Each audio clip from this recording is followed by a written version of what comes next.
you, sir. At the outset, I would like to thank ICWA, Asian Confluence, RAS, and Pathfinder Foundation. If you look at the question of deepening India-Sri Lanka relations in the New World Order, I think there are mainly three aspects to it. One is how India and Sri Lanka choose to respond to the global developments that can help in also help in respective national interests. Second aspect is how the bilateral relations were conducted in changing world order. And the third aspect is the challenges and the opportunities that exist at the bilateral level. The New World Order, as we see it today, is confronted with a number of challenges.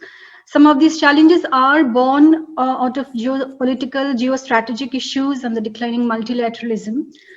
Increasing competition for resources among major powers has taken, as well as increasing emerging powers, has taken many forms which might threaten the existing balance in many regions of the world. On the other hand, the balance of security and economic power is also gradually shifting from west to east, providing opportunities and as well as challenges to nation states in various regions in terms of balancing national interest with that of emerging major powers. So within this context, I am going to look at India-Sri Lanka relations. India-Sri Lanka chose to respond to these developments, keeping in view their respective national interest. Both India and Sri Lanka supported multilateralism. It advocated measures to improve the multilateral processes, reflecting the present-day needs. At the 75th session of the United Nations General Assembly, India stressed on the need for UN reforms and possible expanded role for India. Sri Lanka, on the other hand, emphasized that the 75th anniversary of the UN is a great opportunity, I quote, to self-assist approach and success towards maintaining international peace, security, and development. In the past, Sri Lanka supported also India's bid for permanent seat at the UNSC and recently also endorsed India's non-permanent seat at the UNSC for the year 2021 and 22. And both the countries are also part of the UN peace missions.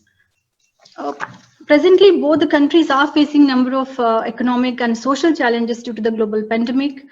The slow economic and sustainable gains both India and Sri Lanka witnessed in the last decade or so in terms of poverty reduction, strengthening of manufacturing sectors, infrastructure and service sectors is beginning to falter due to the pandemic. The pandemic has already hit the informal sector in both the countries, leading to increasing unemployment levels. Apart from domestic and regional measures taken to address the pandemic, India and Sri Lanka reached out to the multilateral organizations and other international actors to minimize the impact on economy and society. Therefore, the post-pandemic economic recovery is, I think, going to dominate the bilateral relations. The MOU between Sri Lanka and India for the implementation of high-impact community development projects for the period of 2020 and 25 is one example in this regard.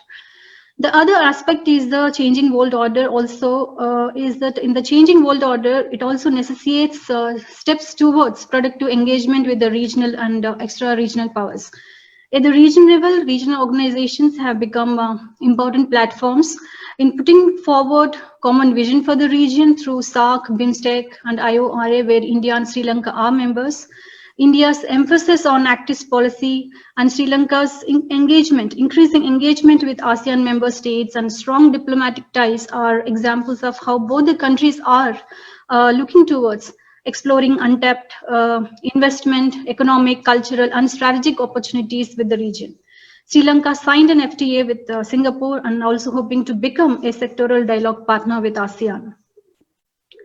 On the other hand, cooperation with major powers has taken a center stage in recent years, despite the differences in how India and Sri Lanka look at the presence of emerging and major powers in the region. One example in this regard is the changing course of bilateral relations between India and the US, as well as between Sri Lanka and the US. Apart from economic aspects of cooperation, security and strategic aspects of cooperation has dominated the engagement in recent years. Fight against all forms of terrorism and addressing non-traditional security threats in the region has become a common platform for cooperation for both the countries. I would like to say that while advocating a neutral foreign policy, Sri Lanka as a post-war nation is looking towards improving its security and political relations is not reachable. This has been very critical of how Sri Lanka handled the internal ethnic relations in the past. The then US Secretary of State John Kerry's visit to Colombo in May 2015, after a gap of 43 years, can be recalled here as an example of United States' interest in engaging with Sri Lanka in a much larger Indo-Pacific framework. India, on the other hand, is also looking forward to enhancing overall relations within the framework of India-US Comprehensive Global Partnership. This week's US Secretary of State's visit to India and Sri Lanka also underscores the importance the US attaches in working with India and Sri Lanka within the framework of Indo-Pacific for peace and stability of the region. At the same time, continuous engagement at the bilateral level of Sri Lanka's and India's is maintained with other important international actors such as EU, Japan, and China, notwithstanding recent border disputes between India and China. Domestic factors, I think, has also influenced and contributed to increasing cooperation at this level. India-Sri Lanka cooperation during the final phase of war with the LTTE and cooperation extended after the April 2019 Easter Sunday attacks are examples in this regard. Sri Lankan government's emphasis on giving India a priority in security cooperation underlines the future approach.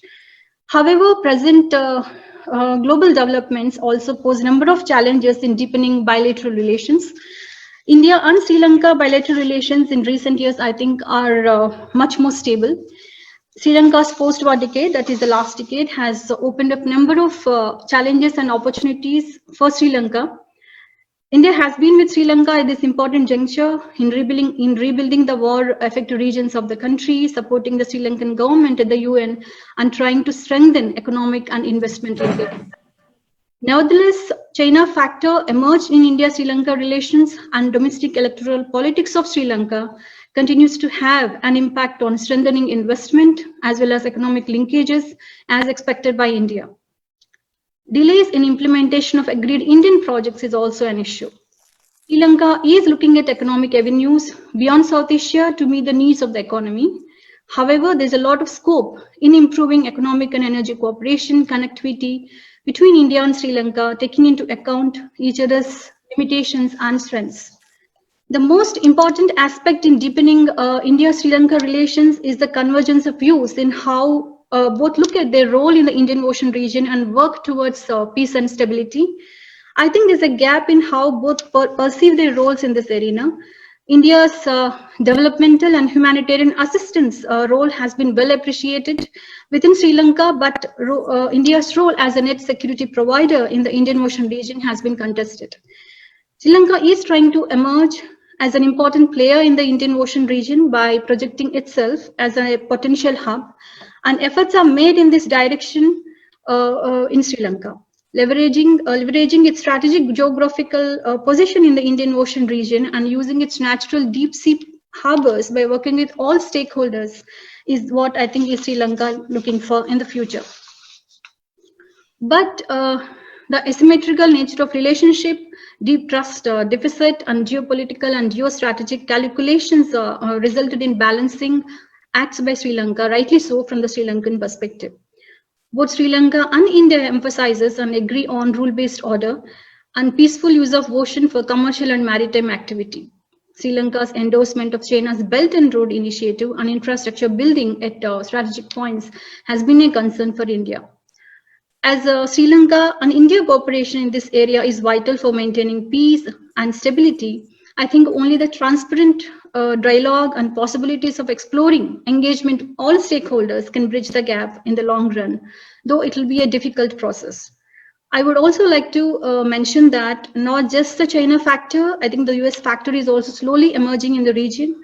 The United States' keen interest in rebalancing relations with Asia to counter China and recent comments made with regard to India, China and Sri Lanka, China bilateral engagement during the visit of US Secretary of State is an indication of United States' keen interest in increasing its space in political and security matters of the region. Therefore, both the countries will have to ensure that increasing cooperation with external actors and powers as a possible balancing act will not impact on the overall bilateral relations that have been nurtured in a positive direction in the last decade. Lastly, I would like to say that while trying to deepen relations in new emerging challenges, both the countries also will have to address its internal political and economic challenges. Strengthening democracy and institution building has been an important feature that connected India and Sri Lanka to the world. Therefore, I believe that both the countries will also have to work towards addressing political issues in bilateral relations. One should not forget the fact that for decades, political developments in Sri Lanka and Indo-Sri Lanka relations had an impact on the region. Therefore, there's a need to address internal and bilateral political issues pertaining to ethnic relations in transparent manner. Uh, mainly because economic and security cooperation is well intertwined with the political aspect of cooperation. With these words, I would like to conclude. Thank you.